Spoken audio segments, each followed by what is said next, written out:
दोस्तों, भारत खूबसूरती की मिसाल है, जहाँ नदियों का संगम है तो झरनों की नोक-झोंक भी, मौसम की हलचल है तो पहाड़ों की गुफ्तगू भी, ऊंची बिल्डिंग्स हैं तो सुहाने रास्ते भी, और केरला, जम्मू, उत्तराखंड जैसी वादियां हैं तो बिहार जैसे पर्यटन स्थल भी। आज हम आपको दोस्तों भारत के सबसे खास यानी वही बिहार के 5 सबसे फेमस पर्यटन स्थलों का दीदार करवाने जा रहे हैं, जिन्हें देखने के बाद आप भी कहेंगे भाई ट्रिप हो तो ऐसी। जी हम बात कर रहे हैं माता सीता, गौतम बुद्ध, गुरु गोविंद जी के और हमारे अपने बिहार के बारे में। तो चलिए एक साथ चलते हैं बिहार के इन सबसे फेमस पर्यटन स्थलों के सफर पर। लेकिन वीडियो में आगे बढ़ने से पहले हमारे चैनल को सब्सक्राइब करके बेल आइकॉन जरूर दबाएं। पटना सन 1912 को स्थापित हुआ 94,163 वर्ग किलोमीटर के एरिया में फैला बिहार भारत का सबसे खूबसूरत राज्य है और चारों ओर से वेस्ट बंगाल, उत्तर प्रदेश, नेपाल और झारखंड जैसे बड़े बड़े राज्यों से घिरा हुआ है। और इसी राज्य की राजधानी शहर है पटना, जिसे टूरिज्म के लिहाज से गजब का सबसे ज्यादा पसंद किया जाने वाला शहर माना जाता है, जहाँ की खूबसूरती को शब्दों में बयान करना पॉसिबल ही नहीं है। बिहार का सबसे ऐतिहासिक शहर माना जाने वाला पटना गंगा नदी के दक्षिणी किनारे पर स्थित कलकल बहती नदी, सुहाने मौसम, गजब की भाषा और सभी कल्चर के लोग, मंदिर, पार्क, म्यूजियम जैसी शानदार जगहों के लिए जाना जाता है और जैन, बौद्ध, हिंदू, सिख सहित तमाम धर्मों के लिए आकर्षक शहर है। पटना का गोल घर देखकर आपको जो फील होने वाला है वो सुपर से भी ऊपर है बॉस। 1786 में कैप्टन जॉन गार्सिन द्वारा इसे एक अनाज के स्टोर के रूप में बनाया गया था, लेकिन गलती से गोल घर की इंजीनियरिंग गलत हो गई और यह बन गया अनोखा पर्यटन स्थल, जिसकी हाइट 29 मीटर है और थिकनेस 3.6 मीटर।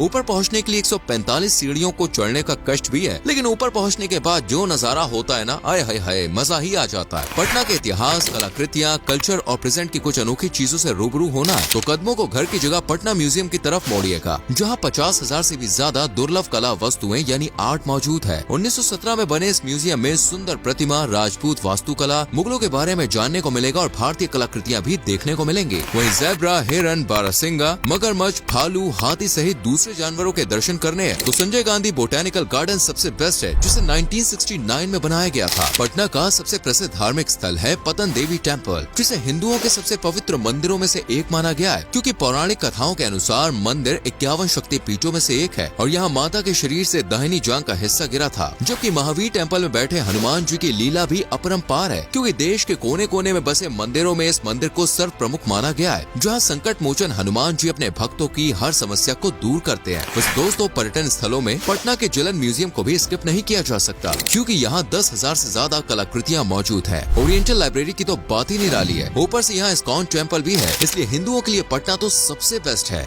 नालंदा, यह दोस्तों बिहार में घूमने के लिए चौथी सबसे शानदार जगह, जहाँ का मौसम देखते ही लोग का दिल खुश हो जाता है और इस खुशी में मिठाई का काम करता है नालंदा विश्वविद्यालय, जिसके चर्चे विश्व विख्यात है, क्योंकि ये अपने समय की सबसे फेमस यूनिवर्सिटी थी, जहाँ चीनी यात्री ह्यून त्सांग भी 7वीं शताब्दी के दौरान आए थे। कोरिया, तुर्की, इंडोनेशिया, चाइना सहित पर्शिया से भी इस विश्वविद्यालय में बच्चे पढ़ने के लिए पहुंचा करते थे। तो आप सोचिए इसकी मान्यता क्या रही होगी। यूनिवर्सिटी को 5वीं शताब्दी में स्थापित किया गया था। फिलहाल ये खंडर के रूप में है, लेकिन बड़ी संख्या में टूरिस्ट को अट्रैक्ट करता है। ऐतिहासिक जगहों में नालंदा विश्वविद्यालय का मुकाबला किसी दूसरी जगह से नहीं किया जा सकता। इस यूनिवर्सिटी को यूनेस्को ने वर्ल्ड हेरिटेज साइट भी घोषित किया है। साथ ही दुनिया के सबसे पुराने विश्वविद्यालयों में से एक है। 16.8 एकड़ में फैला पवनपुरी जल मंदिर भी किसी आश्चर्य से कम नहीं है, जिसके चारों ओर तैरते कमल के फूलों का बगीचा और मंदिर में 24वें तीर्थंकर भगवान महावीर जी की प्रतिमा मेन अट्रैक्शन है। मंदिर में महावीर जी के पैरों की छाप जैनियों को आने पर मजबूर कर देती है और कहते हैं कि उन्हें निर्वाण भी यहीं प्राप्त हुआ था, यानी कि मृत्यु। नालंदा को आप ऐतिहासिक नगरी भी कह सकते हैं, क्योंकि इतनी सारी ऐतिहासिक जगहों, घटनाओं के अलावा यहाँ ह्यून त्सांग मेमोरियल हॉल भी है, जिसे 1984 में बना के तैयार कर लिया गया था। इस मेमोरियल का डिजाइन वाकई में दोस्तों कमाल का है। इसके अलावा आप नालंदा म्यूजियम का दीदार कर सकते हैं। आप नालंदा में लोगों का कल्चर एक्सप्लोर कर सकते हैं, अध्यात्म की दुनिया में गुम हो सकते हैं, इतिहास को खंगाल सकते हैं, वास्तुकला को देखकर आश्चर्य फील कर सकते हैं, गलियों में, सड़कों में पार्टनर, दोस्त या फैमिली के साथ गश्त पर जा सकते हैं और खंडरों में इतिहास की छिपी दास्तान देख सकते हैं और मन हो तो मोतीचूर के लड्डू भी टेस्ट कीजिएगा।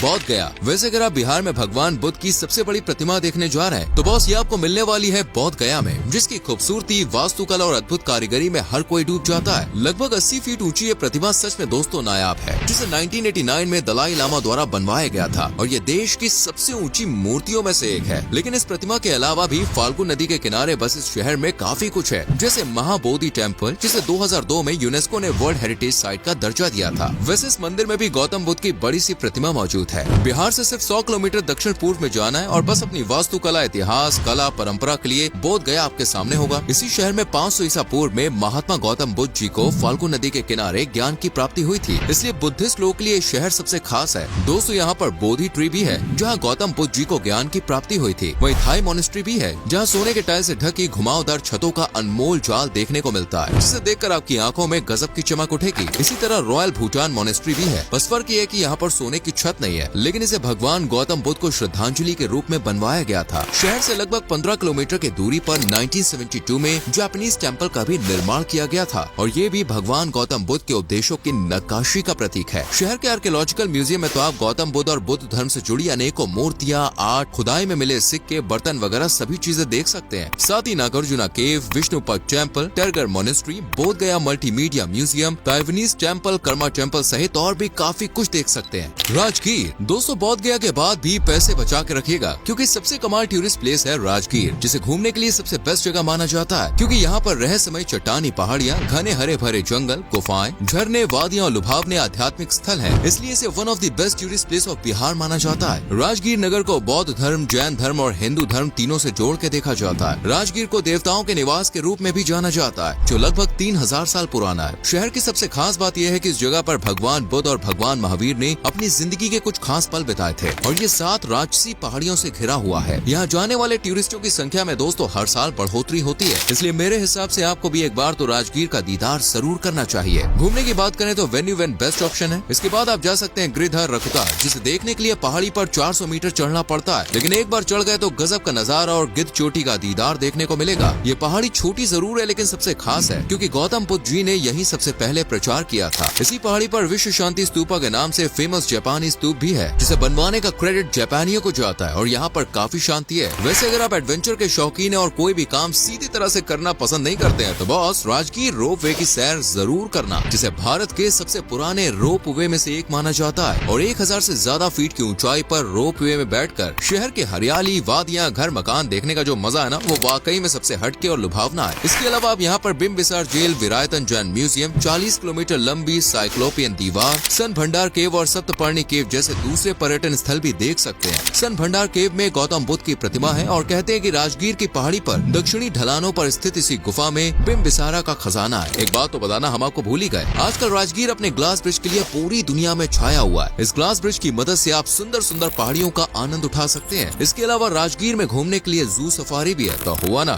डबल ट्रिपल मजा। चलिए अब बात करते हैं बिहार के सबसे ज्यादा देखे जाने वाले पर्यटन स्थल की, जिसे कहते हैं पावापुरी। जी हाँ दोस्तों, पावापुरी ही वो जगह है जहाँ पर्यटक सबसे ज्यादा घूमने के लिए पहुँचते हैं, क्योंकि बिहार का एक धार्मिक स्थल होने के साथ साथ ये कमाल का टूरिस्ट डेस्टिनेशन भी है, जो सैलानियों के लिए तो तीर्थ स्थल से कम नहीं है। एक जमाने में इसे मल्ला महाजनापाड़ा की संयुक्त राजधानी के रूप में जाना जाता था और ये वही धार्मिक स्थान है जहाँ 500 ईसा पूर्व में भगवान महावीर जी को दफनाया गया था। इस खूबसूरत जगह को आज अपापुरी के नाम से जानते हैं और यहाँ हर साल लाखों की संख्या में जैनी और दूसरे धर्म से जुड़े लोग पहुँचते हैं। पावापुरी बिहार की कैपिटल सिटी पटना से करीब 93 किलोमीटर की दूरी पर मौजूद है और पवित्र दर्शनीय स्थल के रूप में पहचान रखता है। जल मंदिर, दिगंबर जैन समोशरण मंदिर पावापुरी की शान है, जहाँ श्रद्धालुओं का तांता लगा ही रहता है। जल मंदिर को देखने के लिए हर साल सैलानी बड़ी संख्या में यहाँ पहुँचते हैं, क्योंकि यही भगवान महावीर का अंतिम संस्कार किया गया था। जल मंदिर की तरह पावापुरी के ज्यादातर पर्यटन स्थलों का माहौल काफी शांत खुशनुमा होता है, इसलिए दोस्तों पावापुरी का दीदार करना बिल्कुल मत भूलना। दादाबाड़ी, कुंडलपुर, गुनियाजी मंदिर सहित मुस्लिम स्थापत्य शैली से जुड़े पर्यटन स्थल भी पावापुरी को खास बनाते हैं। घूमने के साथ पेट पूजा की बात करें तो सिर्फ पावापुरी में ही नहीं, बल्कि पूरे बिहार में कहीं भी आपको स्वाद का अनमोल डिशेज से नाता देखने को मिल जाएगा। लिट्टी चोखा का नाम तो भाई आपने सुना ही होगा, जिसे खाने के बाद हर कोई उंगलियां चाटता रह जाता है। ये बिहार की फेमस डिश है। इसके अलावा यहाँ पूड़ी, जलेबी या चूड़ा दही, लहसुन की चटनी, तिलकुट, अनारसा गोली, मोतीचूर लड्डू जैसी कमाल की चीजें खाने को मिलती हैं। यहाँ पर वेज से लेकर नॉन वेज तक हर चीज भाई लाजवाब होती है। इतना ही नहीं, आपको बता दूं यहाँ पर गन्ने का जूस भी बहुत पसंद किया जाता है और इतना मीठा और टेस्टी होता है कि इसे पीकर मानो भाई आप इसके दीवाने ही हो जाएंगे। बिहार के इन सभी टूरिस्ट प्लेसेस तक पहुँचने के लिए आपको बिहार से होकर गुजरना होगा, जहाँ के लिए फ्लाइट, ट्रेन और बस सब कुछ अवेलेबल है। तो भाई आप गया international airport, Munger airport, Muzaffarpur airport आदि का चुनाव कर सकते हैं। ट्रेन से जाना है तो पर्टिकुलर शहर के लिए ट्रेन पकड़ लीजिए और बस नेटवर्क तो बिहार में बहुत अच्छे से फैला है, तो आप किसी भी शहर शहर से किसी भी शहर के लिए ऑलमोस्ट बस पकड़ सकते हैं, नहीं तो आप प्राइवेट टैक्सी या प्राइवेट व्हीकल भी देख सकते हैं। लेकिन ये शॉर्ट डिस्टेंस में काम आने वाला है, लॉन्ग में नहीं। बिहार में चाहे बौद्ध गया हो, पावापुरी हो या राजगीर, हर जगह को घूमने के लिए खर्चा बहुत ही कम आने वाला है। इसलिए अगर आप पर्टिकुलर लोकेशन के लिए 10 से 15,000 भी रखेंगे ना, तब भी बहुत है। दोस्तों उम्मीद करते हैं बिहार के ये टूरिस्ट प्लेसेस आपको पसंद आए होंगे, लेकिन सबसे ज्यादा किस जगह ने आपका दिल छुआ हमें कमेंट सेक्शन में जरूर बताइए। आप में से अगर कोई बिहार से है तो भाई लिख देना। वीडियो पसंद आई हो तो लाइक करें, शेयर करें।